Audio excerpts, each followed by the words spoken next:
Welcome to news line. मैं हूं doctor Maria Zulfikar Khan.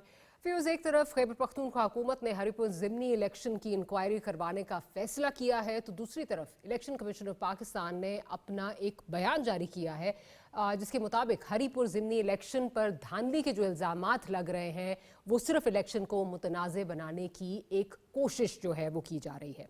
Election commission की वाज़ेह वजाहत के बाद क्या अब इस इंक्वायरी का कोई फ़ायदा होगा? साथ ही साथ अहम नुक्ता ये भी है कि हरीपुर की सीट हारने के बाद ये तासुर ज़रूर तेज़ी से उभर रहा है कि तहरीक इंसाफ खैबर पख्तूनख्वा से भी अपनी गिरफ्त जो है वो खो रही है। क्या वाकई हरीपुर की सीट हारने से तहरीक इंसाफ की मकबूलियत में कमी आई है? क्या इसी शिकस्त के खौफ से या इसकी खौफ की वजह से तहरीक इंसाफ ने ज़िमनी इंतखाबात से जो बॉयकॉट का ऐलान है वो किया था? आम सवाल ये भी है कि ज़िमनी इंतखाबात के बॉयकॉट से तहरीक इंसाफ को सियासी फ़ायदा हुआ है या नुकसान? अब सवाल ये पैदा होता है कि एक तरफ तहरीक इंसाफ इलेक्टोरल पॉलिटिक्स में हिस्सा नहीं ले रही और दूसरी तरफ मखसूस सीट्स के फैसले के बाद और पार्लियामेंट की कमेटी से इस्तीफों के बाद पार्लियामेंट के अंदर से भी अपनी ताकत कमज़ोर कर चुकी है। तो ऐसे में क्या एहतजाजी तहरीक से पीटीआई अपने मकासद हासिल कर पाएगी?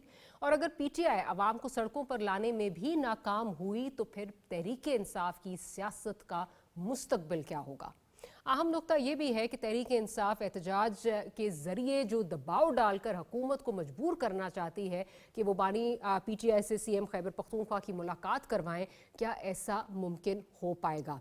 ये हैं कुछ सवालात जो आज हम अपने प्रोग्राम के प्लेटफॉर्म से रखेंगे, इनके जवाब ढूंढने की कोशिश करेंगे। जनरल रिटायर गुलाम मुस्तफ़ा साहब में ज्वाइन कर रहे हैं, आमिर ज़िया साहब जर्नलिस्ट हैं हमारे साथ मौजूद हैं, and senior journalist senior analyst Mohsin Baig साहब भी हमें ज्वाइन कर रहे हैं।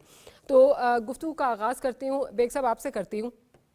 एक तरफ जो है वो खैबर पख्तूनख्वा हुकूमत ने जो है वो धांधली के इल्ज़ामात लगाए हैं और उसकी बाकायदा इंक्वायरी करने का कहा है कि all the way from grade 4 to DC सबका जो है वो हम इंक्वायरी करेंगे।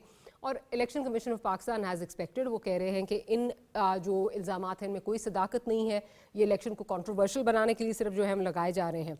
आपको लगता है कि इसमें से कुछ निकलेगा, कोई फ़ायदा होगा, या फिर खैबर पख्तूनख्वा हुकूमत ये सिर्फ फेस सेविंग के लिए जो है वो कर रही है? Because at the end of the day यहाँ पे बड़ा कॉन्फिडेंस था, बिकॉज अपनी होम टर्फ थी कि they will win this election, और यहाँ पे जिस तरह सुबकी हुई है तो वो अपने वोटर सपोर्टर को जो है वो एक तरह से पैसिफाई करने के लिए, फेस सेविंग के लिए किया जा रहा है।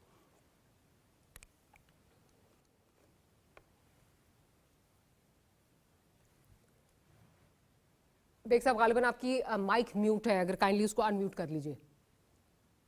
बिल्कुल जी। बहुत शुक्रिया डॉक्टर साहब। बेसिकली जो हरीपुर वाली सीट है, मैंने इस पे पहले भी एक प्रोग्राम में कहा था कि ये बाबर नवाज साहब जीतेंगे। उसकी वजह इलाकाई वोटर पैटर्न है, बिकॉज मेल डोमिनेटेड वो एरिया है और उसमें कोई हाउस होल्ड खातून जो है या खतून खाना जो है वो उसको उस तरीके से ट्रीट नहीं किया जाता। एक वजह तो ये है कि बाबर नवाज ने जीतना था। दूसरी वजह ये है कि आपने पूरे पाकिस्तान में बाइकआउट किया, आपने एक सीट पे इलेक्शन लड़ने की कोशिश की जो कि वायलेशन ऑफ पीटीआई रूल्स। और तीसरी वजह ये, अगर ये इंक्वायरी करवाना चाहें तो देखिए इनकी ही सारी वो एडमिनिस्ट्रेशंस थी। अगर तो ये डिस्ट्रस्ट करते हैं इलेक्शन कमीशन के ऊपर, तो मैं आपकी नाजरीन के लिए बता दूं कि पहले इन्होंने इलेक्शन कमीशन ने इनको कंटेम्प्ट ऑफ कोर्ट का नोटिस भेजा, तो इन्होंने लॉयर के जरिए मांगी। उन्होंने कहा माफी पर्सनली तौर पे आए और इसकी हेयरिंग होगी, तो ये खुद पेश हुए और फिर माफी मांगी और फिर ये रिक्वेस्ट भी की कि मुझे इस्तेस्ना दे दें डेली या जो भी वीकली हेयरिंग की है, तो उन्होंने दे दिया, माफी नहीं मिली। तो बड़क मारने में, बड़ी बात करने में, जो कि ये पीटीआई वाले इस चीज में बड़े मशहूर हैं, तो इंक्वायरी करवा लें। इतना बड़ा मार्जिन जो है वो इन्हीं की हुकूमत के अंदर तो कोई इतनी बड़ी धांधली नहीं कोई कर सकता। अगर वो करता तो बाकी सीटों पे भी कर लेते। तो मकसद ये है कि आप अपने बयानी की खुद नफी करते हैं, आप जो कहते हैं उसकी खुद नफी करते हैं। उसके बाद अगर आपको फेस सेविंग चाहिए तो वो फेस सेविंग इस तरीके से नहीं मिल सकती जिस तरीके से आप चाहते हैं। तो ग्राउंड रियलिटीज को जितनी जल्दी मान लेंगे उतना ही बेहतर है इनके लिए। इनका बानी भी नहीं माना, और वो जहां आज है वो उसी वजह से है कि वो अदारों पे इस किस्म के इल्जामात लगाने या नेम थ्रोइंग करनी या उनके ऊपर जिस किस्म के अलकाबात से उनको नवाजा गया माजी में आपने देखा होगा, मैं दोहराना नहीं चाहता। तो ऐसी सूरत में ये साहब भी बहुत जल्दी जो है सीएम केपी ये भी रियलाइज कर जाएंगे कि ground reality is totally different than जो आप बात करते हैं। सही। इनको अगर फेडरल गवर्नमेंट से इन्होंने अगर प्रोविंस चलाना है तो अदारों के साथ, फेडरल गवर्नमेंट के साथ इनको एक पेज पे आना पड़ेगा। उस प्रोविंस की जो लॉ एंड ऑर्डर की सिचुएशन है, जो सिक्योरिटी सूरत हाल है, जो दहशतगर्दी का सामना है, उसमें तो आपको लामहला उस पर ध्यान देना है ना कि बानी बानी बानी भाई सही। बानी एक क्रिमिनल केस में सजा याफ्ता जेल में कैदी है। तो जो रूल्स हैं उसके हिसाब से उसको सहूलियात भी मिली हुई हैं। हाँ, अगर उनकी सिस्टर्स की या फैमिली का कोई और मेंबर है जो कि मेरा ख्याल में नहीं है, तो ऐसी सूरत में अगर वो उनकी सिस्टर्स की मुलाकात है तो मैं उस हक में हूँ कि राइट। उनकी सिस्टर्स को मुलाकात का टाइम बेगम, देना इसको चाहिए। आगे जाके इन डिटेल जो है डिस्कस करेंगे। कुछ ऑब्वियसली रिजर्वेशन जो हैं वो फेडरल गवर्नमेंट की तरफ भी आती हैं, कुछ उन पे भी जो है तनकीद होती है, but let's discuss this in detail. मैं आमिर ज़िया साहब की तरफ जरा यही पॉइंट लेके जाऊँ। आमिर साहब, जो ये इस वक्त इन्वेस्टिगेट करने की बात हो रही है और इलेक्शन कमीशन का भी रद्द अमल मैंने मेंशन कर दिया है कि वहाँ से क्या आ रहा है, ऑब्वियसली एक्सपेक्टेड ही था कि इसी तरह का आएगा।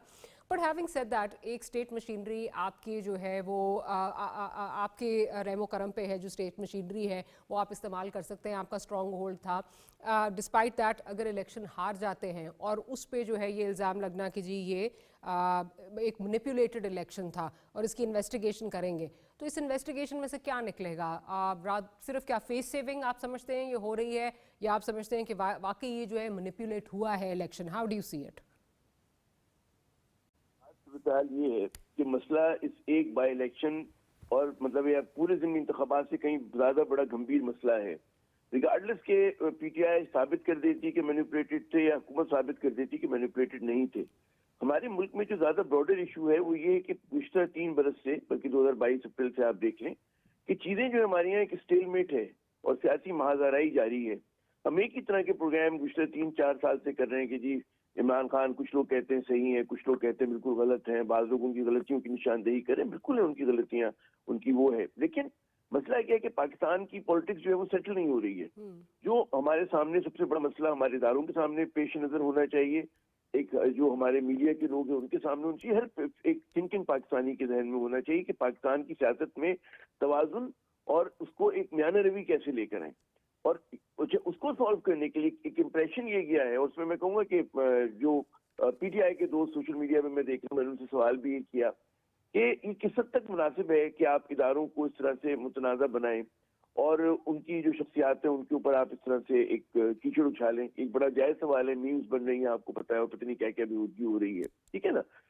लेकिन उनका ये जवाब होता है कि जी मतलब है हम अपना गुस्सा निकाल रहे हैं, तो चले गुस्सा निकाल रहे हैं, लेकिन उससे पाकिस्तान की कोई खिदमत नहीं हो रही है। एक बात मैं बिल्कुल कन्विंस उस बात पे, लेकिन मैं साथ साथ ये भी कहता हूँ कि हमारे इदारों को भी एक जो उनके मुतालिक गलत या सही, और मैं समझता हूँ गलत एक इंप्रेशन किया है कि वो किसी एक सियासी जमात के हक में है या एक सिस्टम के कुछ सियासी जमातों के हक में हो गए हैं और कुछ के खिलाफ हो गए। तो इंप्रेशन भी फौज को दूर करने की जरूरत है, और उसके लिए जिसके पास अख्तियार और ताकत होता है उसी को कुछ पहलकारी करनी पड़ेगी। आप ये सोचें ना कि इमरान खान का फिनोमिना है। इमरान खान, बहुत सारे पाकिस्तानी उसको सही समझते हैं, बहुत सारे उसको गलत समझते हैं, ठीक है, लेकिन आप एक सिनेरियो बिल्डिंग करें आपके इमरान खान को खुदा ना खास्ता जेल में कुछ हो जाता है, ठीक है ना, उम्र भी आप देखें, सब कुछ देखें ना, क्या हमारी रियासत ये बोझ उठाने को तैयार है? क्या हम लोग सेटल नहीं कर सकते? क्या हम चीजों को सेटल नहीं कर सकते? मुझे पीटीआई की सियासत से कोई गर्ज नहीं है, मुझे कि वो आगे बढ़ती है पीछे हटती है, मुझे इस हुकूमत से कोई गर्ज नहीं कि आगे जाते हैं ये पीछे हटते हैं। असल बात है कि पाकिस्तान मुश्किल में है। पाकिस्तान में जिस तरह फ्रिक्शन हो रहा है, जिस तरह की सब तनाव और कशीदगी है कि अवाम का एक बहुत बड़ा तबका जो है वो अपने इदारों पे बदइतमादी का इजहार कर रहा है, उसकी बात पसंद ना है, लेकिन है ये हकीकत है। ये आपको इस हकीकत को समझना होगा। अभी आपने भी बात की जैसे कि अफगान पॉलिसी पे बात की कि उधर से मजम्मत नहीं होती केपी से ना।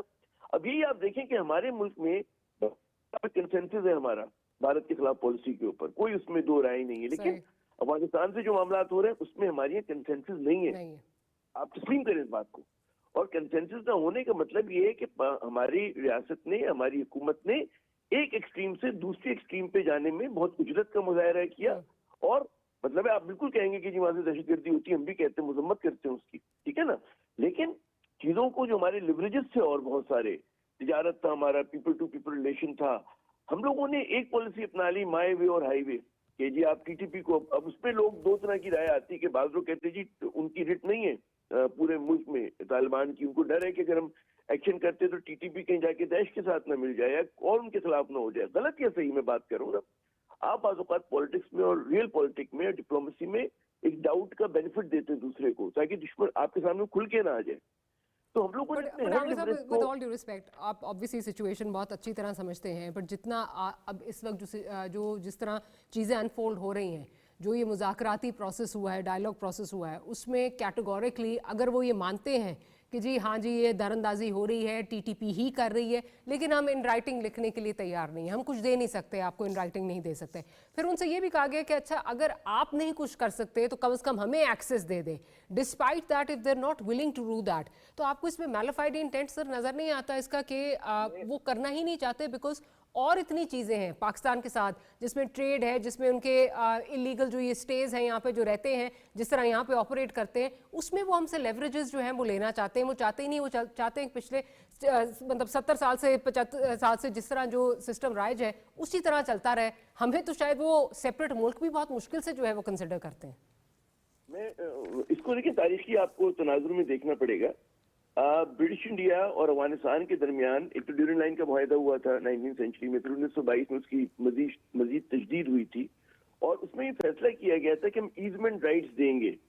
ब्रिटिश इंडिया जो पाकिस्तान ने इनहेरिट की और अफगानिस्तान, और उसमें ईजमेंट राइट्स ये था कि हमारे बहुत सारे जो कबीले हैं, अचकजई, नूरजई, आप नाम लेते sir I am very sorry to interject, I am very sorry to interject. इस वक्त एक जरा इंपॉर्टेंट चीज मैं आपको बताना चाह रही थी। इस वक्त निजी टेलीविजन चैनल पर बैरिस्टर अकील साहब इस वक्त एक इंटरव्यू दे रहे हैं और वो ये बात कर रहे हैं कि जी हम कंसिडर कर रहे हैं कि 2 महीने के लिए खैबर पख्तूनख्वा में जो है वो गवर्नर राज लगाया जाए। आपको पता है इससे पहले चेमगोइयाँ भी जो है हो रही थी, गवर्नर के हवाले से भी खैर चेमगोइयाँ हो रही थी कि माइट लूज हिज अपने मनसब से जो है वो जा सकते हैं। तो ये एक चीज़, एक बड़ी डेवलपमेंट है। इसका मतलब कि चीज़ें वफाकी हुकूमत और खैबर पख्तूनख्वा हुकूमत के दरमियान कुछ ज़्यादा बेहतरी की तरफ नहीं जा रही। गवर्नर रूल बहुत एक जो है वो लास्ट ऑप्शन जो है और बड़ा अनपॉपुलर डिसीजन होगा। इफ़ यू अलाउ मैं ज़रा जनरल साहब को भी इसमें शामिल कर लूँ, उनका भी इससे इन पे पॉइंट ऑफ व्यू ले लूँ।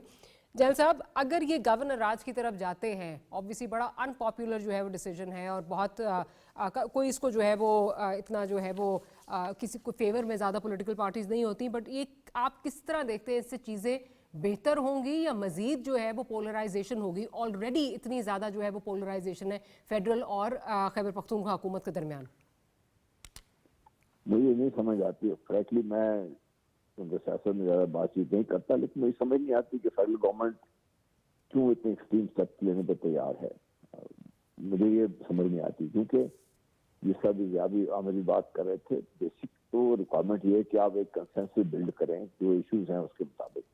पाकिस्तान के इश्यूज बहुत बड़े बड़े हैं, एक दहशतगर्दी का एक इशू नहीं है। अगर मैं सुन रहा था हमारे जो प्राइवेटाइजेशन कमीशन के चेयरमैन, वो भी कह रहे थे कोई इन्वेस्टमेंट करने को तैयार नहीं है पाकिस्तान में, और SIFC के जो बॉस थे वो भी कह रहे थे कि पाकिस्तान में टैक्सेशन का निज़ाम खराब है, ठीक नहीं है। हमारी इकोनॉमी को बेहतर करने के लिए, सब कुछ करने के लिए जो था वो हम लोग कर रहे हैं। कुछ सभी गवर्नमेंट का तो काम है कि भाई एक कंसेशन डेवलप करें, रिगार्डलेस ऑफ पॉलिटिकल डिफरेंसेस होंगे सबसे, ठीक है। लेकिन KP इस वक्त आपका एक फ्रंटलाइन सूबा है, वहां पे दहशतगर्दी हो रही है और दहशतगर्दी का ज्यादा निशाना इस वक्त KP के लोग बन रहे हैं। उनके लिए हम क्या कर रहे हैं? अगर उनमें से आप समझते हैं कि जी KP की गवर्नमेंट वो काम नहीं कर रही जो उनको करना चाहिए, तो फिर उनको उस स्टेज पे लाने के, उनसे बात करने के लिए कुछ हमने किया। कुछ मुझे अभी तक तो नजर नहीं आई कि ऐसी कोई फेडरल गवर्नमेंट की तरफ से कोई है। ठीक है, फेडरल गवर्नमेंट चर दूर दौड़ती है जिस पर भी चाहे वो ठीक है, उनका फेडरल गवर्नमेंट का अपना व्यू पॉइंट ठीक है, लेकिन इशू बेसिकली बहुत बड़ा है। आपको नेशनल कंसेंसस डेवलप करके ही आप इतनी बड़ी जंग लड़ सकते हैं, और ये जंग छोटी नहीं है। हम सिर्फ इक्का दुक्का दहशतगर्दी के वाकयात को देख के हम जो बैठ जाते हैं, ये मसला उससे बहुत बड़ा है। Afghanistan is on the verge of becoming a hell hole again. अभी परसों खबर आई है कि मुल्ला याकूब हेलीकॉप्टर लेकर चल दौड़े हक्कानी साहब के ऊपर, उनका आपस में खुद झगड़ा शुरू हो गया है। आप देखिए ना कि ये इस किस्म के जब भी हालात होंगे और कोई इंटरवेंशन होगी, यहाँ पर ऑल इंडिया मौजूद है, इसराइल मौजूद है, अमेरिका उनको $3-3 बिलियन सालाना दे रहा है वहां पे उन्होंने इंडिया को भी फैसिलिटेट किया यहाँ से चाहे बाहर से आगे जाने के लिए तो पाकिस्तान के इश्यूज तो इससे बहुत बड़े हैं। जो CPEC की हम बात कर रहे थे, CPEC 2 की हम बात कर रहे थे, कनेक्टिविटी की हम बात कर रहे थे, वो सारे इश्यूज इससे हल हो जाएंगे गवर्नर राज लगाने से। मेरा अपना ख्याल ही है, फ्रैंकली स्पीकिंग, मुझे मतलब regardless of one party other party, वो भूल जाए उसको, इमरान खान को भूल जाए, PTI को भूल जाए। अब मुझे बताइए इन मसाइल के हल के लिए आपको कौन से इन्वायरमेंट चाहिए? क्या उसके लिए हमारे वज़ीर-ए-आज़म कोशिश कर रहे हैं? क्या उसके लिए हमारी सेंट्रल गवर्नमेंट कोशिश कर रही है कि नहीं? मुझे वो तो नजर नहीं आ रही कहीं से भी। जब तक ये हम ये काम नहीं करेंगे, वो छोटी छोटी चीजों में हम फंस के रह जाएंगे, तो फिर आप यही हाल होगा जिस वक्त हम लड़ रहे हैं, कभी कह रहे गवर्नर लगा दें, कभी गवर्नर नहीं लगाएंगे, तो किसी मतलब अजीब किस्म की हम बातें सुन रहे हैं इससे। तो सर मेरा ख्याल है मतलब अगर फेडरल गवर्नमेंट लेट्स सपोज कि अगर बुलाती है अफगान महाजरीन के मामले पे CM को बुलाती है, CM जाने से इनकार कर देते हैं बिकॉज ऑब्वियसली एक उन्होंने अपनी ही has to play to the gallery as well, अपने जो वोटर सपोर्टर उनको भी दिखाना है कि जी मैं एंटी फेडरल गवर्नमेंट हूँ, मैं इस वक्त प्रो इमरान खान हूँ और एंटी फेडरल गवर्नमेंट हूँ, वो उन्होंने वो भी दिखानी है, has to play to the gallery. वो उस मीटिंग में भी जाना जो है वो गवारा नहीं करते। फिर इस वक्त ये नज़र आता है कि इमरान खान वाले मामले पे, उनकी मुलाकातों वाले मामले पे शायद इस एक बहुत ही हसास मामले को एज लेवरेजिंग भी जो है वो इस्तेमाल किया जा रहा है पाकिस्तान तहरीक इंसाफ की गवर्नमेंट से। एंड यू नो हम इस चैनल पे और अपने इस मनसब से जो है वो अक्सर हम ये बात करते हैं कि obviously we do agree that the onus is on the federal government because उनके पास देने के लिए बहुत कुछ है। पर दूसरी साइड पे खैबर पख्तूनख्वा की हुकूमत और उनके जो चीफ मिनिस्टर हैं उनका तो जो सिलेक्शन है वो हुआ ही इस बेसिस पे था कि वो मुराद सईद कैंप से बिलोंग करते हैं, गंग हो हैं, बहुत ज़्यादा जो है वो प्रो इमरान खान, और जो इमरान खान जो बात मतलब कहेंगे जिस तरह की प्रो इमरान बनाए से pro Imran Khan doesn't mean कि बाकी नहीं है, लेकिन he will not apply his mind, he will apply and do whatever Imran Khan साहब से है। सो ये भी चीज़ें जो हैं वो बड़ी जो है एज लेवरेजिंग इस्तेमाल हो रही हैं which is extremely unfortunate. Baig साहब can I get your point of view on this कि अगर ये जो गवर्नर राज की बात हो रही है, क्योंकि eight the end of the day frontline सूबा है in the war against terror, और ये जंग जो है ये सिर्फ जो है ये किनेटिक ऑपरेशंस तक जो है ये महदूद नहीं है, ये हार्ट्स एंड माइंड्स की भी जो है वो जंग होती है। एक ऑलरेडी फ्रंटलाइन सूबे में जो ऑलरेडी एक पोलराइज्ड माहौल है, इस लेवल की पोलराइजेशन अगर आप लेके आएंगे कि आप हुकूमत को जो है वो रिडंडेंट बना देंगे और गवर्नर राज से चीज़ें चलाएंगे, ये कोई सोल्यूशन लगती है सर आपको?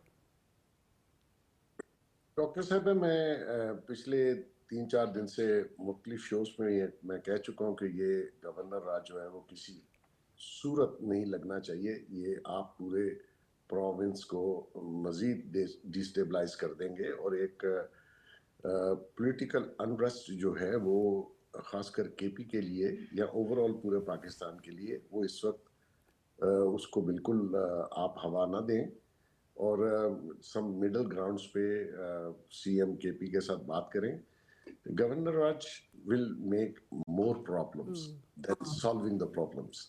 उसकी वजह ये है कि एक सिटिंग गवर्नमेंट है, इलेक्टेड है, आपको पसंद है, मुझे पसंद है या नहीं है, डजंट मैटर, लेकिन वो इलेक्टेड है, उसको उसकी पार्टी ने और उसके हाउस ने मेजॉरिटी वोट दिया है। गवर्नर राज जो है कॉम्प्लेक्स कर देगा चीज़ों को, एक अनरेस्ट जो है वो शायद KP के बाद बाकी जगह पे भी आए, लिहाजा इसको सॉल्व करने की ज़रूरत है। वो CM साहब काफ़ी हद तक रियलाइज़ कर चुके हैं कि उनकी ये जो बयानबाजी है या जो वो शो कर रहे हैं लॉयल्टी अपने वानी के साथ, हालांकि पॉलिटिक्स में लॉयल्टी नहीं प्रोबेबिलिटीज़ परवेल करती हैं। तो यहाँ तो अडियाला में आए, अभी फिर कहने में आ रहा हूँ, तो आगे से एक SHO नहीं कहा कि आप नहीं जा सकते, तो वो वहीं ज़मीन पे बैठ गए। तो ये ग्राउंड रियलिटी है। तो इसको जितनी जल्दी समझेंगे अपने लोगों के लिए, प्रोविंस के लिए और बाकी पूरे पाकिस्तान के लिए बेहतर है।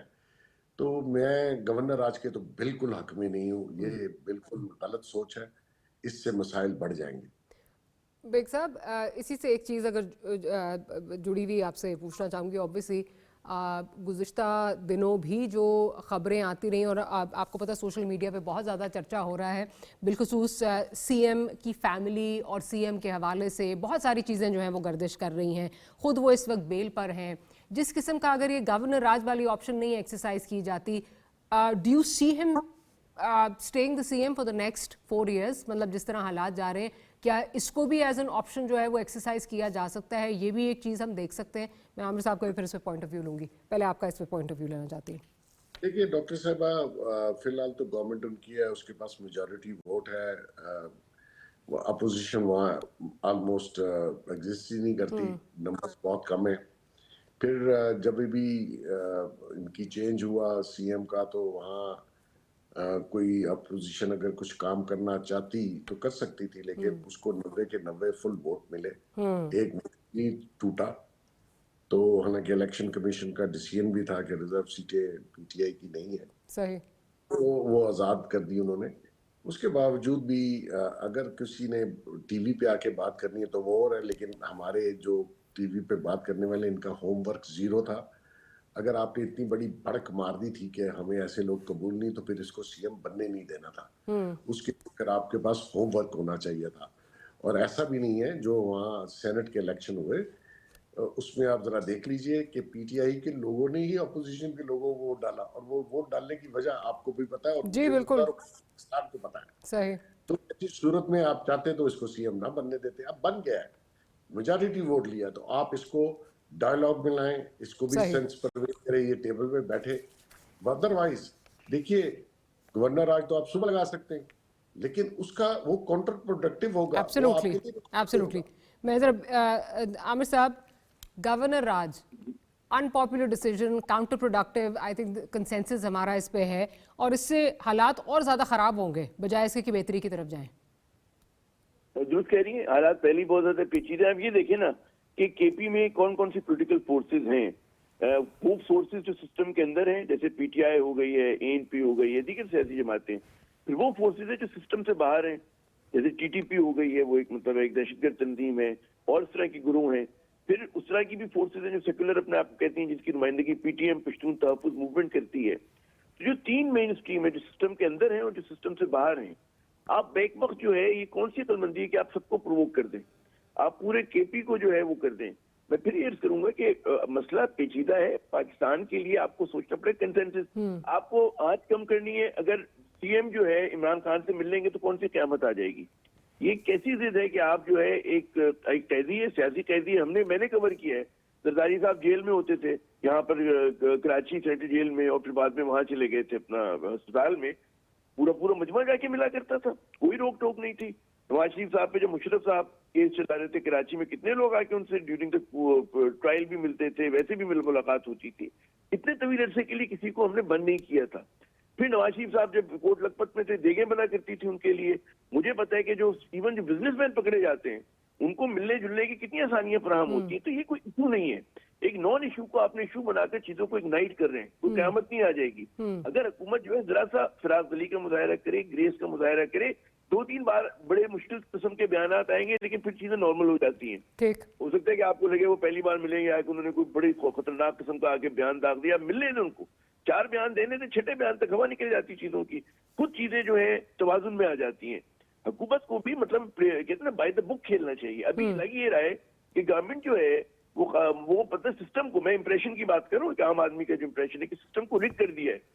आपने आइन को रिग कर दिया, आपने सिस्टम को रिग कर दिया, आप लोगों को जो है सांस लेने की जगह नहीं दे रहे। तो जब तक आप इस नहज पे चलेंगे पाकिस्तान में, देखिए हमारा मसला पाकिस्तान है, हमारा मसला पीटीआई नहीं है, हमारा मसला शहबाज शरीफ साहब का मुस्तकबिल नहीं है। पाकिस्तान का मुस्तकबिल ये कहते हैं कि भाई फौज हमारा सबसे मजबूत और मकबूल इदारा है, उसको कंट्रोवर्सी से निकाला जाए, ठीक है ना। उसके खिलाफ जो प्रोपेगेंडा माजी में नहीं होता था, थोड़ा बहुत हुआ करता था, वो फिर खत्म हो जाता था। इतने तवातुर से नहीं होता, तो उसको रुकना चाहिए। उसके लिए फौज रीथिंक करे कि क्या करना है, पॉलिटिकल पार्टीज रीथिंक करें क्या करना है। ये चीज पहले खत्म हो। जब तक हम इन चीजों को सीरियस इश्यूज को नहीं लेंगे, जैसे भी गणेश साहब भी कह रहे थे, ये मसले देखें आप अपने। भारत आपके साथ अभी बिल्कुल सींग फंसाया हुआ है उसने ना। हमने हमेशा ख्वाहिश की कि अफगानिस्तान के बॉर्डर हमारा महफूज हो जाए। हमने जो है, मैं समझता हूँ शहबाज शरीफ साहब की कोतरबी पॉलिसीज ने दिल्ली और काबुल का नेक्सस बहाल कर दिए। आप इसको प्रिवेंट कर सकते थे। मैं अभी भी कहता हूँ, मैं अफगान एक्सपर्ट से जो पाकिस्तान को 17 तजुर्बा है अफगानिस्तान को मैनेज करने का, ठीक है ना। आपने अपने सारे लिवरेजेस खत्म कर दिए। अफगान महाजरीन इतने सालों से थे, थोड़ा सा और रह लेते। आप लोगों ने अपने लिवरेजेस खत्म कर दिए वहां पर अफगानिस्तान के अंदर, अपनी गुडविल खत्म कर दी है। और हालत ये आप कहते हैं हमने सरहद बंद की है। मेरी भी कल परसों किसी से बात हो रही थी, मैं तो हालांकि आपको पता है कराची में हूँ, कि एक अफगान बच्ची की शादी हो रही है, ठीक है ना, उसकी वालदा फंसी हुई थी अफगानिस्तान में, राइट, वो मतलब है वो दज से होती हुई घूम फिर के आ गई, आप नहीं रोक सकते, ठीक है ना। आप ये इन रियलिटीज को माने और आपका जो एक इंसानी मसला है उसको भी आप तस्लीम करें। हमने जो एक यकतूला मायवे हाईवे की पॉलिसी बनाई है, ये एक सेल्फ डिफीटिस्ट पॉलिसी है। हम अफगानिस्तान को कैरेट एंड स्टिक हम दोनों इस्तेमाल करते थे, हमने सिर्फ स्टिक पे भरोसा करना शुरू कर दिया। आपके पास लिवरेजेस हैं, उनकी बच्चियां तालीम उन पे बंद है, आपके हमारे स्कूल में आके पढ़ लें। Sir but if you allow me, अच्छा हम बात करते हैं कि हमारे पास लेवरेजेस मौजूद हैं। हमने तो जब आपको वो पता है वो एक तस्वीर बहुत वायरल हुई थी और हमारी एक्सपेक्टेशंस यही थी कि जी बस अब तो हमारे लिए हालात ठीक हो गए, क्योंकि हमें ये बताया जाता था कि जब तक अमरीकी फोर्सेस वहाँ पे मौजूद हैं तो तब तक अफगान तालिबान हमें ये बताते थे कि जी हम कंट्रोल नहीं कर सकते चीज़ें, जैसे हमारे पास कंट्रोल आएगा पाकिस्तान के लिए जो है वो चैन की खबरें आएंगी। चैन की खबरें क्या आनी थी सर, उसके बाद तो बेचैनी जो है वो ज्यादा जो है वो हमारे लिए बढ़ गई। जो है दहशतगर्दी बढ़ी, आप सही कह रही हैं। 2021 से अगस्त 2021 के बाद 22 में थोड़ी सी बढ़ी थी, 23 के बाद आपने देखा बहुत ज्यादा ओवर शूट किए 23 में और 24 में ना। इसके बहुत ज्यादा मल्टीपल फैक्टर्स हैं। आपको याद दिलाऊं, हमने जब ऑपरेशन ज़र-ए-अज़्म किया था, जनरल साहब ज्यादा अच्छी रोशनी डालेंगे, ज़र-ए-अज़्म हमने अपने इलाकों में किया था, हमने दहशतगर्दी की कमर तोड़ दी थी। अब हम लोग अफगान तालिबान हमें वही जवाब दे रहे हैं जो हम एक जमाने में हमद करज़ई और अशरफ गनी को दिया करते थे। हम कहते थे कि जी प्रॉब्लम जो है आपके इलाके में है, हमारे इलाके में नहीं है। तो उन्होंने हमसे ही सीखी है बहुत सारी चीजें, वो कर रहे हैं। There is a game of duplicity. हमें ये सोचना है कि हम उनको खुल्लम खुल्ला दुश्मनी पे लेकर आ जाएं या हम डिप्लोमेसी यूज करें, हम और चीजें, कवर्ड प्रेशर बहुत जरूरी होता है। आपने ओवर प्रेशर डाल के अपना बेड़ा गर्क किया है। बहुत सारी चीजें अंदरूनी खाना होती हैं, बहुत सारी चीजें खामोशी से होती है। हमारी हर चीज जो है, हमने मौला जट की फिल्म बनाई हुई है, ख्वाजा आसिफ साहब एक बयान दाग देते हैं, कानून की तौहीन कर रहे होते हैं। आपको नहीं करना ही काम। अब जो है वही ट्राइब हमारे पास भी, वही ट्राइब उनके पास भी है। आप रेसिज्म मत लेकर आए खुदा के लिए, ठीक है ना। मैं तो हमेशा कहता हूँ, मिसाइल, आपके जो मिसाइल प्रोग्राम है डॉक्टर मारिया, इनके नामों पर है, अफगान जंगजुओं के नाम पर है, अब्दाली, गजनवी, गौरी, क्योंकि वो मुश्तरका सासा है हमारे सेंचुरीज ओल्ड जो है एक कुर्बतें लिंकेजेस हैं, बिल्कुल है, बिल्कुल है। तो आप उसको तबाह कर दिया हम लोगों ने। अच्छा, मैं इसी पे जरा जनरल साहब का भी जो है वो पर्सपेक्टिव ले लूँ एंड कमिंग बैक। जनरल साहब, एक तो ये कि ये भी इस वक्त जो है वो खबरें आ रही हैं कि शायद, जैसे मैंने कहा भी, कि जो गवर्नर खैबर पख्तूनख्वा हैं फैसल करीम कुंडी साहब, उनको मनसब से जो है वो हटाने की बातें हो रही हैं, जिसमें और 6 नाम जो हैं वो इस वक्त गर्दिश कर रहे हैं, जिसमें 3 जो हैं वो रिटायर्ड फौजी अफसरान के नाम भी आ रहे हैं। तो गवर्नर राज तो ऑलरेडी हम जो ये बात कर रहे थे, आपने भी कहा ये काउंटर प्रोडक्टिव होगा, बट उसमें अगर जो है वो रिटायर्ड अफसर जो हैं वो कोई आते हैं, फौज से आते हैं, डोंट यू थिंक इसमें ऑलरेडी जो एक इदारे की तरफ जो एक नेगेटिविटी है वो बढ़ जाएगी और मज़ीद पोलराइजेशन जो है वो मतलब किसी और ही लेवल पे जो है वो चली जाएगी, अगर इस तरह कोई सियासतदान की बजाय अगर कोई रिटायर्ड फौजी अफसर आते हैं?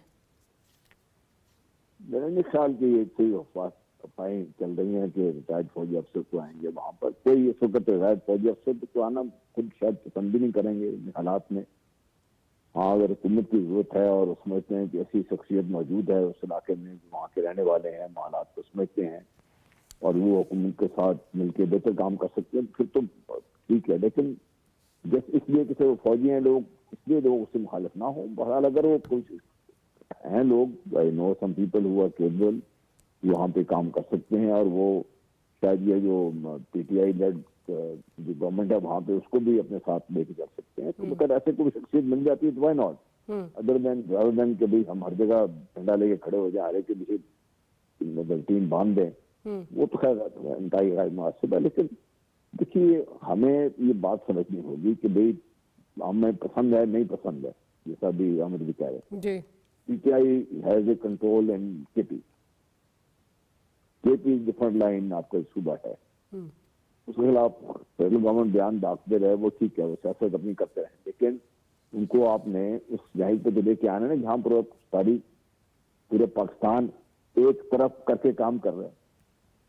उनके जिसका भी हम बात कर रहे हैं, इशू तो बेसिकली ये है कि Pakistan Afghanistan problem you don't seem to know, कभी आप उसको सेटल करने के लिए कुछ दिन लगे हुए हैं। कोई भी नेक्स्ट स्टेप क्या है, नोबडी नोस क्या करना है, आपने कैसे करेंगे आप इसके लिए। मैं कल सुना था हमारे फॉरेन मिनिस्टर की जो कॉन्फ्रेंस थी, मैं पहले दिन से कह रहा हूं कि भी अगर आपने प्रेशर बिल्डअप किया था तो उस प्रेशर को आप थोड़ा सा बढ़ाते हैं। इतनी जल्दी से जाके हम नेगोशिएशन टेबल बैठ गए। कोई ग्राउंड वर्क जो होता है बेसिकली ऐसी नेगोशिएशन से पहले बहुत सारी चीजें पहले तय हो जाती हैं, वो तय होकर फिर आप वहां पहुंचने जाते हैं। हम वहां पहुंच के बैठ के बात करने शुरू हुई तो ऑब्वियसली जो हो गया अभी। तो मैं कहने का मकसद हम कोई सारी गवर्नमेंट को भी अपने उस खास में देखना पड़ेगा कि हमने जो कुछ भी किया है कैसे मैनेज करेंगे इसको। वो अल्टीमेटली रिस्पॉन्सिबिलिटी तो प्राइम मिनिस्टर पाकिस्तान ही रिस्पॉन्सिबिलिटी तो उसकी है ना। तो लाफी जो मर्जी बयान देता रहे, मुझे ऐसा कोई कंसर्न नहीं। लेकिन मुझे जो कंसर्न ये है कि is my prime minister leading the federal government is he doing the thing that I think is right? Maybe मैं हो सकता है मेरी अपनी सोच गलत हो, लेकिन कम से कम वो आपको नजर तो आए ना कि एक तरफ चल रहे हैं, कोई सही मुनासिब तरीके से चल रहे हैं, कुछ पहुंचने की कोशिश कर रहे हैं कि हम वहां पे बयानबाजी की हद से तो आगे निकलिए ना, आप उससे कोई नकली दिखाइए। तो मैं जो आपसे पहले व्यक्त कर रहा था कि भाई पाकिस्तान के इश्यू इतने बड़े हैं और उनको सॉल्व करने के लिए हम जो कुछ भी हमारे रवैये अख्तियार किए हुए हैं वो रवैये इतने छोटे हैं। And I am blaming KP government also, and I would blame chairman PTI Imran Khan को भी। उसको जिद करके बैठे हुए अभी आपकी जिद से किसको फायदा हो? मतलब जिद किसके खिलाफ आप कर रहे हैं? पाकिस्तान के खिलाफ जिद है आपकी। मुझे ये नहीं समझ आती कि ही इज अ पॉलिटिशियन का तो एक वो जो I think politics is the art of possible, उस पे जो है वो अमल करना चाहिए, ना कि ये कि एब्सोल्यूट पोजीशंस। बिल्कुल मजबूत कुमल्ला के बड़े मशहूर पॉलिटिशियन सारी दुनिया जानती है उनको। बड़े मुझसे मैंने एक बार पूछा था कि फौजियों में आपने फर्क क्या है? उसने कहा जी पॉलिटिशियन की खूबी ये है कि he can build a consensus on the bare minimum and then proceed from there. मैं I blame Imran Khan more than everybody else at this point in time. कि आप बैठे हुए अंदर बयानात, आप भी तो बाहर निकले ना अपने खौफ से। क्या अगर वो if he claims to be the most popular leader of Pakistan, isn't it his responsibility कि तुम भी बाहर निकलो यार, जिम्मेदारी अपनी कबूल करो और पाकिस्तान को आगे बढ़ाने में काम अपने हाथ पे सही अदर देन के बैठे हुए सारे जिद करके बैठे हुए, उससे किसको फायदा, किसको हो रहा है? We are creating space for these terrorists to come and play havoc with Pakistan. बिल्कुल सही। अच्छा बेग साहब, कमिंग टू यू, एक तो जो ये खबर चल रही है कि कुंडी साहब को जो है वो चेंज किया जा रहा है, उस पर आपका जो है वो पर्सपेक्टिव, आपकी जो इन्फॉर्मेशन है वो, and then secondly as you know हम सब ने इस कंसेंसस है हमारा सबका कि governor raj will be counter productive, और इस डिवाइसिव माहौल में, ऑलरेडी एक पोलराइज डिवाइसिव माहौल है, उसमें जिस तरह ये नाम गर्दिश कर रहे हैं साबिक फौजी अफसरान के, क्या इससे फ़ायदा होगा या मज़ीद जो है वो नुकसान होगा, और डिवीज़न में जो है जो एक डिवाइसिव एक एटमॉस्फेयर है उसमें एडिशन होगी? देखिए अनफॉर्चुनेटली कुंडी साहब दोस्त हैं, हमारे भाई हैं, और बेसिकली जो पहले गंडापुर साहब थे वो दोनों एक ही जगह से इलेक्शन लड़ते हैं, तो वो थोड़ी सी वर्किंग रिलेशनशिप जो बनना चाहिए था बिटवीन गवर्नर एंड सीएम वो डेवलप नहीं हो सका। अब अगर कोई कहे कि जी मैं किसी और गवर्नर को जो नॉन पॉलिटिकल होंगे उससे चीज़ों को कोई फ़ायदा नहीं होगा, उससे नुकसान होगा। आप बहुत सी चीज़ें फोर्स के साथ नहीं करते, डायलॉग के साथ करते हैं। दूसरी सूरत में जहां अफगान तालिबान या वॉर ऑन टेरर का तल्लक था, तो बेसिकली मैं समझता हूं कि हमें जब हमने उनकी सरजमीन पे जाके, देखिए दो चीजें हैं, एक तो लड़ाई हम अपनी सरजमीन पे डिफेंसिव होके उनका मुकाबला कर रहे हैं, जो कि अटैक ऑलमोस्ट एवरी डे उनकी तरफ से आ रहा है। दूसरी प्लानिंग ये होनी चाहिए थी, जो कि थी, और मैं उस हक में हूं कि आप इस वॉर ऑन टेरर को उठा के अफगानिस्तान और काबुल लेके जाएं और उनके घरों में भी वही परेशानी हो जो ये हम फेस कर रहे हैं। ये कोई उज़र नहीं है कि जी हम नहीं रोक सकते, आप अपना घर संभालें। भाई सारे लोग, ये अभी आमिर साहब कह रहे थे वो लेडी होके भी आ गई। अगर लेडी होके आ सकती है तो मर्दों का क्या मसला है? वो रात को बाढ़ काटते आ जाते हैं। इतना लंबा बॉर्डर, उसको पेट्रोल करना, उसको सेफ गार्ड करना, it's quite impossible even in America. तो ऐसी सूरत में अगर वो बाज नहीं आ रहे तो डायलॉग हमने कोशिश की। जनरल साहब भी ठीक कह रहे थे कि भाई पहले तैयारी कर लेनी थी। हम लोग टर्की पहुंच गए, कतर पहुंच गए, कुछ नहीं हुआ, 2 राउंड्स हो गए, वापस आ गए, we are same on same stalemate पे खड़े हुए। तो प्लानिंग वालों को भी ख्याल करना चाहिए, लेकिन इसका ये कोई हल नहीं है कि गवर्नर चेंज कर दो, सीएम चेंज कर दो। लॉन्ग टर्म पॉलिसी होनी चाहिए। और नेचुरली अगर केपीके ब्लीड कर रहा है तो पूरा पाकिस्तान ब्लीड कर रहा है। नेचुरली उसकी जो हेडलाइन बनती है इस मुल्क में, कहते हैं जी फॉरेन इन्वेस्टर आएगा। भाई ऐसे माहौल में कौन आएगा? आपके टैक्सेस, आपकी war on terror, everything is going in a different direction. तो मैं ये समझता हूँ कि आपने जो भी करना है एक बार प्लान कर लीजिए। आपने गवर्नर उठाना है, गवर्नर लगाना है, उसके कॉन्सिक्वेंस सोच लीजिए, प्लस माइन आपके आपके सामने आ जाएगा। हेस्ट में काम करने का कोई फायदा नहीं है। तो आया हमने हालात को पॉलिटिकली नॉर्मलाइज करना है या इसको हॉस्टाइल ही रखना है? तो बड़ी मुश्किल से नॉर्मलाइज होने जा रहे हैं, इसको डिस्टर्ब करने की जरूरत नहीं है। तो अगर कोई और प्लान है तो वो बताइए। ये जो प्लान अभी मीडिया में आ रहे हैं ना, ये डॉक्टर साहबा ये कुछ नहीं दिलाएंगे, ये मजीद ट्रबल क्रिएट करेंगे। बिल्कुल। और इसका ऑलरेडी जो है वो जिस तरह हम बात कर रहे हैं कि बड़ा काउंटर प्रोडक्टिव होगा और दूसरी साइड से भी इसका रद्द अमल आएगा। तो खैबर पख्तूनख्वा के जो स्पोक्स पर्सन हैं शफी जान साहब, उनका ये भी स्टेटमेंट आ रहा है कि अगर गवर्नर राज लगाया तो फिर लग पता जाएगा। ऑब्वियसली दूसरी साइड से भी जो है वो रद्द अमल बड़ा स्ट्रॉन्ग किस्म का जो है वो आएगा। और शायद इस वक्त तो लोग मोबिलाइज उस तरह नहीं हो रहे, लेकिन अगर गवर्नर राज लगता है तो शायद पीटीआई के लिए ब्लेसिंग इन डिस्गाइज हो कि वो जो मोबिलाइजेशन वो करना चाहते हैं वो शायद वो मोबिलाइज लोग उस तरह कर लें। पूरे पाकिस्तान के लिए एक बहुत बड़ा मसला बन सकता है। आमिर जैसा कमिंग बैक टू यू, कल मंडे है और ये ट्यूसडे की बात ही की जा रही है कि ऑब्वियसली मुलाकात का दिन होता है बानी चेयरमैन के साथ, और कोर्ट को भी जो है वो अप्रोच करने की बात हो रही है इस मीटिंग के हवाले से वंस अगेन। और ये कहा जा रहा है कि अगर हमें मुलाकात नहीं करने दी गई तो फिर हम सड़कों पर आएंगे।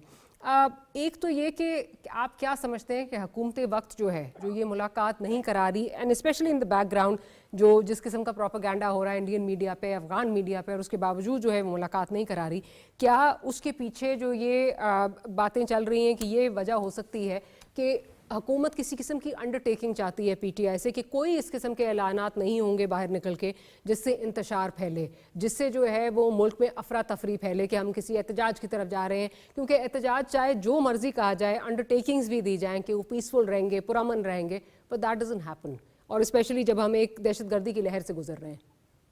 बात यह है कि क्या इस वक्त मुल्क में सियासी अदम इस्तेकाम और इंतशार नहीं है? बिल्कुल है। और इसको दूर करने का तरीका जमहूरी होता है। मतलब है कि आप जो लोगों के लीगल कॉन्स्टिट्यूशनल राइट्स है आप उनको रिस्पेक्ट करें। इमरान खान, जैसे मैंने उस वक्त भी अर्ज किया था कि इमरान खान से पहली मुलाकात होगी, हो सकता है कि बड़ा कोई खतरनाक सा बयान सामने आ जाए, लेकिन हमारी रियासत मजबूत रियासत है, बड़ी रियासत है, हम हजम कर सकते हैं। 2-4 रेगुलर मुलाकातें होंगी, वो सारा जहर निकल जाएगा। जो आपको लगता है कि जी पर बड़ा मसला हो जाएगा, क्या हो जाएगा, बयान देने से क्या होता है, वो तो आपको कैपेसिटी पता है। दूसरी बात है कि जब आप अपना ग्रेस का मुजाहरा करते हैं तो आप कहते हैं जी आपको मतलब है कि आपका सही ट्रायल होगा, आपका वक्त के ऊपर जो है बहुत है कि ट्रायल का इंतजार कर रहे हैं, डेट नहीं पड़ रही है, आप उनको लीगल चीजें करने दें जिस तरह से होती हैं। Let the law take its course. जो भी गलत से सही उन्होंने किया उसको उनको वो मिल जाए। लेकिन उसमें जो इम्प्रेशन है नंबर 1 कि हर हालत में जो एक गलत या सही इम्प्रेशन जो भी बना है कि जी फौज जिस चीज को करी उसके फौज को पीछे हटना। फौज तो कहती है सियासत में हमारा कोई दखल नहीं है, तो फौज को ये इंश्योर करना है कि ये चीजें उनके मलबा उन पे ना आ रहा हो। बिल्कुल, ये मलबा जो भी है शहबाज शरीफ साहब पे आ रहा हो। इस केस में perceptions are very strong and stronger than reality, way stronger than reality. So that's what I'm saying कि what our armed forces are doing to mitigate those perceptions। आपको परसेप्शन मिटिगेट करना है ना जदीद दौर में। हम अफोर्ड नहीं कर सकते। एक मकबूल सियासी जमात है हमारे मुल्क की और एक हमारा पाकिस्तान का सबसे मोहतरम मजबूत इदारा है। इसके दरमियान खींचातानी या इसके दरमियान जो खलिश है वो मुल्क को मजबूत तो नहीं करती, वो मुल्क को कमजोर करती है। और जो फौज है वो सबकी है, फौज हर सियासी जमात की है, सारे सूबों की है, हर इलाके की है। तो ये इंप्रेशन अगर पड़ गया है तो उसको दूर करना भी आपका काम है कि आपके पास ताकत है। और वो तरीका यही है कि आप जो है आप इंसाफ से बात कर रहे हो। और ये चीज तो मुझे तो हम जैसे लोग जो देख रहे हैं जो कि सूरत हाल है कि हमारा मुल्क जो है शदीद इस वक्त जो है खतरे में, अगर मैं ये लफ्ज कहूँ आपको बुरा ना लगे, हम खतरे में हैं। हमें बहुत ज्यादा अंदरूनी और बैरूनी चैलेंजेस का सामना है और हमारा दुश्मन फायदा उठाएगा हमारे खलफिशार से अगर हम अपने मामला खुद ठीक ना करें। एक और आखिरी बात बहुत अहम है, हमेशा जब भी सियासी कॉन्फ्लिक्ट होता था हमारे यहाँ वो 2-4 महीने चला करता था, उसके बाद उस चीज को रिजॉल्व करा दिया जाता था। और उसमें कभी जुडिशरी अपना किरदार अदा करती थी, कभी आर्म फोर्सेस किया बिल्कुल करती थी। बिल्कुल। अब आप देखें कि वो काम पहली नहीं हो दफा रहा। पहली दफा 3 साल से ऊपर हो गया, 4 साल हो रहे हैं, ठीक है ना। आपको ये काम करना पड़ेगा कि वो उसी वक्त करेंगे जब आपको लगेगा कि जो रिजॉल्व करा रहे हैं वो फेयरली करा रहे हैं, और वो ना जवाब साहब की तरफ है और ना इमरान खान साहब की तरफ है, ना वो पीडीएम की तरफ है, ना वो पीटीआई की तरफ है। वो एक पाकिस्तान की नेशनल इंटरेस्ट में जो चीज है, आप उसको रिजॉल्व करवाएं। अगर आप नहीं कराते, मजबूत से मजबूत मुल्क कमजोर हो जाते हैं, जितनी ज्यादा जूतों पे रवानियां जितनी चल रही है, ताकि हम कॉन्सेंट्रेट करें। हम कह रहे थे केपी नहीं चल रहा, मुझे पता है कौन सा सूबा चल रहा है, सिंध चल रहा है क्या, पंजाब क्या, ठीक है, अच्छे अच्छे प्रोजेक्ट चल रहे हैं, क्या चल रहा है? आपकी इकोनॉमी आपकी चल रही है, सरमायाकारी हो रही है, यहाँ पे बिजनेस थ्राइव कर रहे हैं, कुछ भी नहीं हो रहा। तो हम फंस गए हैं ना, हमें निकलना होगा इस चीज से। पाकिस्तान को आगे बढ़ने का रास्ता चाहिए, इमरान खान को नहीं चाहिए, पीटीआई को भी मत दें आप पाकिस्तान को रास्ता बिल्कुल पाकिस्तान को रास्ता चाहिए। जल साहब, कमिंग टू यू, ये जो सीज फायर जिसकी तरफ आमिर ज़िया साहब जिसकी बात कर रहे हैं, इसके लिए सीबीएम्स दोनों साइडों से क्या हो सकते हैं इन योर ओपिनियन? देखिए, इस वक्त जो सूरत हाल है, frankly I am at a loss, why have we arrived at this point in time and in this situation. हम आ गए सारे। अब मैं जो बात कर रहा हूँ बहुत पहले से बात कर रहा हूँ, जब ये पीडीएम बनना था, मैं उस वक्त भी आई रिमेंबर आई सेड कि भाई time to sit down, it's time to sort these things out, ताकि आप कि मुल्क के जो इशूज हैं उनको हम सॉल्व कर सकें। लेकिन हमने कोई किसी की बातों को सुनने को तैयार नहीं है। Anyway, having said that, both side, जैसे मैंने पहले भी कहा कि इमरान खान साहब को जो इतने बड़े घोड़े पे चढ़ के बैठे उनको नीचे आना पड़ेगा उनको भी। At the end of the day, Pakistan is what is critical to all of us. Pakistan की बेहतरी हम सब के लिए, उसी की हम बात कर रहे हैं उसमें। और पाकिस्तान की बेहतरी के लिए हो सकता है कि पीटीआई की सोच एक तरफ से हो, हुकूमत की सोच एक तरफ से हो, but they can always meeting point कि भाई कहाँ पे आके मिलते हैं। पाकिस्तान टेररिज्म के खिलाफ लड़ना है, कोई दो राय नहीं होंगी इसके ऊपर। भारत के खिलाफ जब जंग शुरू होगी या कुछ खुदा न खासा जो हुई थी या पहले ऐसी दोबारा होगी, इसमें कोई कुछ पाकिस्तानी आपको से बाहर नजर नहीं आएगा। बिल्कुल, how to deal with an issue, उस पर आपके डिफरेंट व्यू पॉइंट्स हो सकते हैं, होने भी चाहिए। That is how the whole thing works. लेकिन उसको कोई लोग तो होना ऐसे जो बैठे हुए हों, अब हुकूमत भी चढ़ दौड़ती है डंडा लेके, हर जगह उनके बयान आदमी सुन लें आप, विजय तलाक के बयान नहीं सुनना चाहिए आपने, कैसे वो भी अब मतलब कोई बैलेंस, किसी तो बैलेंस लेके आना है ना इसमें। जिस पॉइंट अब मुझे तो सिर्फ एक ही बात समझ आती है कि जो हुकूमत वक्त है, फेडरल गवर्नमेंट, जो मेरे चीफ एग्जीक्यूटिव मेरे मुल्क के, वो head the national command authority, who is now, मतलब उनसे मैं ये तवक्को करता हूँ कि वो अगर बड़े बड़े जगहों में जाके वो आपस में बातचीत करवा सकते हैं, तो why not in Pakistan? Why not in Pakistan? General साहब, I'll have to interject there. Program का वक्त जो है वो ख़त्म हो गया है। जनरल साहब, thank you very much for making time for the program. Aamir Zia साहब, आपका बहुत शुक्रिया, और बेग साहब, always a pleasure having you with अस।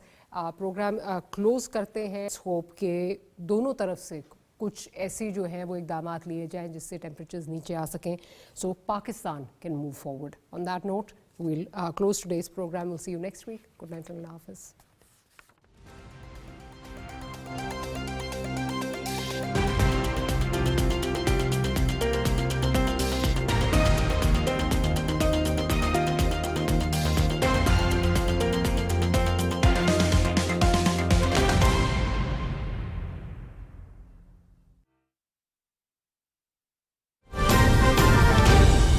दुरुस्त, हर वक्त, बार बार।